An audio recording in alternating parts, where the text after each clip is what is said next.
في بداية الألفينات ولحد سنة 2003 مثلا كان الناس حلمها إنها توصل وإن حاجة زي بلاي ستيشن تقدر تلعبها في أي مكان، أو إنك يبقى عندك الجيم بوي الخاص بيك بس بشكل متطور. يعني من الآخر يبقى معاك حاجة شبه البي اس بي أو حاليا البي اس بورتال أو البي اس فيتا، بس في وقتها وفي وقتهم كان الموضوع ده فارق جدا. كانت الناس بتحلم بحاجة زي دي، ولحد ما جت نوكيا سنة 2003 وقررت إنها تنزل النوكيا ان جيج. التليفون ده مش مجرد تليفون عادي، ده كان جهاز العاب متكامل من الالف للياء. كان في زراير للالعاب مخصوص، كان ليه كروت العاب تفتح ظهر التليفون وتحط الكارت واللعبه تشتغل، نفس فكره البي اس بي او نفس فكره البلاي ستيشن. ونقدر نقول ان التليفون ده كان طفره من نوكيا، بس للاسف الناس ما قدرتهوش لان ما كانش لسه الناس مستوعبه التكنولوجيا دي. زي ما احنا شايفين دلوقتي كل شركات البي سي عموما او شركات المعالجات بتقدم حاجات شبه كده من الار او جي الاي او الستيم ديك وغيرهم كتير. ما كانش الموضوع متقدر وقتها، بس نوكيا عملت حاجه محدش عملها قبل كده وسبقت الكل،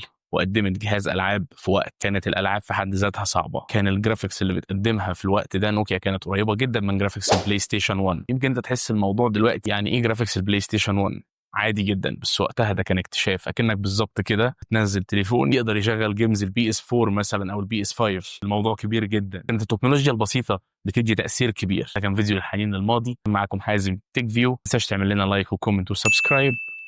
سلام.